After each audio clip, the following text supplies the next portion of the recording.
My name's Aaron. Welcome back to my channel. How are you?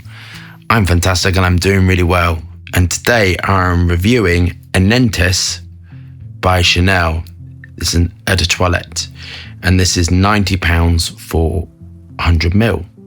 And the description is the myth of a hero born virile and vulnerable in an intense and subtle leather aromatic fragrance. A singular fragrance housed in rounded square black bottles, a symbol of powerful masculinity. Something about alchemy and fresh aromatic lavender and a rare and complex leather accord, heightened with wood and spices. Its spirited, exotic trail is enriched with a note of labdaman, clary sage and Indonesian patchouli. Do we have our bottles of Antaeus by Chanel? Are we engaged with the higher self? Let's get testing. Super excited for this one because I do love Chanel perfumery and I love the bottle. Kind of looks like dark, masculine. That would look beautiful on a little dresser, wouldn't it? Like next to sort of fragrances in a fragrance collection. This reminds me of like Kuros. When was that? 80s, 90s fragrances. This demographic is older, for an older gentleman. Professional, strong. This is so strong. I've actually worn this, and this of all the Chanel fragrances did not come off my skin. I don't know why. Well, I do sort of know why actually, which I'll go into in a minute. So this is monstrously long lasting, very, very good. Longevity is very good. Projection is very good. This is obviously built upon modern perfumery, which is Isu Super and Hedione, which is the base of all modern perfumery. Generally, this is a clean shaving foam smell, which that is the must choice, which is tetralade. So you get that clean, soapy, masculine finish to it. Absolutely has patchouli, vetiver, clary sage and lemon in it to give it that sort of like strong aromatic finish on the bottom. Now what you're smelling through the core is the citronellal, the eugenol, coumarin, and a raw material called cinema acetate, I think, or cinema aldehyde. And that, mixed with the sort of linalool, is what you're smelling in the middle. And that is that sort of slightly leathery finish to it.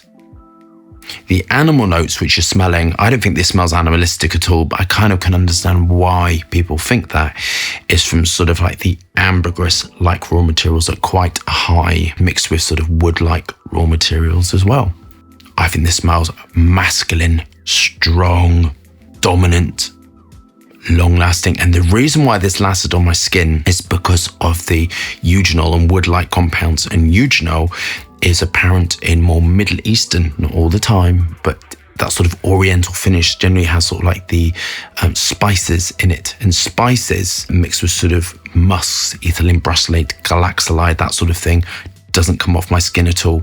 So this, for darker, heavier skin, just doesn't come off at all. The radiance is insane for this. I thought it was awesome. On to my final thoughts. So I'm changing the way I'm doing the structure of the marking, and I'm just going to give it a mark and I'll go through my thoughts about it. So legal, safe, compliant, it's Chanel, super professional. You'd expect nothing less. They have a regulatory legal department which makes sure everything is legal, IFRA compliant, super professional. Long lasting, projecting. This of all the Chanel fragrances I've tried was the one that lasted the longest on my skin. I mean, it was insane. It went over 12 hours and I just kept smelling it. Value for money, really worth the money. This is really classic, beautiful, mathematically precise perfumery.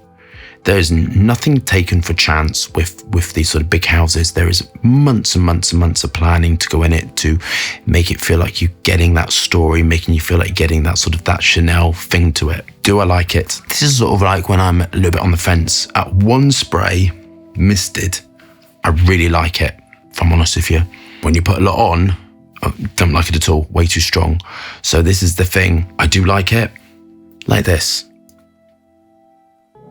The dry down is beautiful and woody, that sort of leathery sort ofness, that sort of spiciness to it, that sort of masculinity, that alpha man thing in here. I like it, but I wouldn't wear it.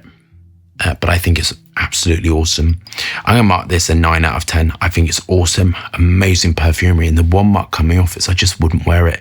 I like sweeter fragrances. Now, the occasion, I think this is like an alpha man's fragrance. This is definitely an older man's fragrance. That's not saying that younger men can't wear it, but I think this is definitely 40 up.